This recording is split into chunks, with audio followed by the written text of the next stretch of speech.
भारत दुनिया के उन देशों में है जहां पानी की कमी का दबाव बढ़ गया है। गर्मियां शुरू होने से काफी पहले ही कई इलाकों में सूखे की मार की खबर शुरू हो जाती है। इस सूखे की कई वजह हैं। मानवीय गतिविधियों से बढ़ रहा क्लाइमेट चेंज सबसे बड़ी वजह है।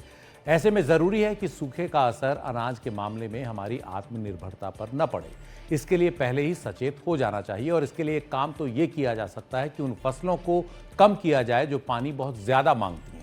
भारत में ऐसी 5 प्रमुख फसलें हैं: धान, गन्ना, कपास, सोयाबीन और गेहूं, जो भारत के सिंचित इलाके के 70% से ज्यादा हिस्से में उगाई जाती हैं।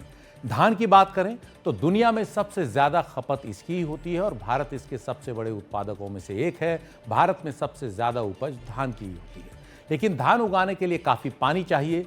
पारंपरिक खेती के तहत 1 किलो धान के लिए 3000 से 5000 लीटर पानी की जरूरत होती है। इतना पानी उसमें भारत में लगाया जाता है। धान के लिए खेतों को पानी से भरना पड़ता है, लेकिन इतना पानी कब तक उपलब्ध होगा कहा नहीं जा सकता। इसलिए जरूरी है कि धान को कम कर उसकी जगह कुछ और विकल्पों पर भी ध्यान दिया जाए।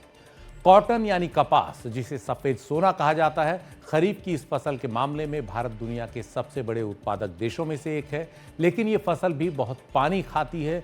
1 किलो कपास उगाने के लिए 22,500 लीटर पानी की जरूरत होती है।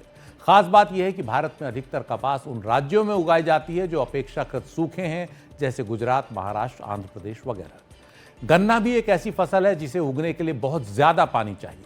भारत इस नकदी फसल यानी कैश क्रॉप का दुनिया में दूसरा सबसे बड़ा उत्पादक है। पानी की कमी से यह फसल खराब हो सकती है।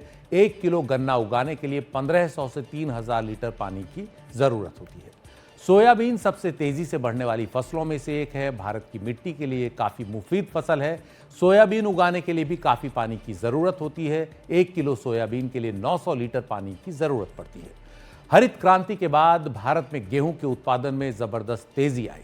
भारत में धान के बाद सबसे ज्यादा गेहूं की ही खपत है, लेकिन गेहूं के उत्पादन में भी पानी की खपत काफी ज्यादा होती है, लगभग उतनी ही जितनी सोयाबीन में।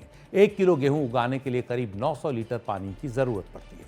लेकिन ये सभी वो फसलें हैं जिनकी भारत में सबसे ज्यादा खपत होती है, उत्पादन होता है। चिंता की बात यह है कि ये फसलें पानी तो ज्यादा खाती ही हैं, क्लाइमेट चेंज के तहत होने वाले बदलावों को लेकर भी काफी संवेदनशील होती हैं।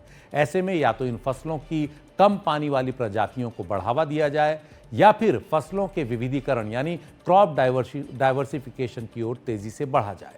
इस दिशा में श्री अन्न के नाम से प्रसिद्ध मोटे अनाजों की ओर हमें वापस लौटना होगा। ज्वार, बाजरा, रागी, सामा, कोदो, कुटकी, कुट्टू जैसी जो फसलें हैं, इनकी ओर हमें आगे बढ़ना होगा, जो पानी भी कम लेती हैं, सेहत के लिए भी बेहतर होती हैं और जिन पर क्लाइमेट चेंज का असर भी कम पड़ता है। भारत सरकार इनको काफी बढ़ावा देती है।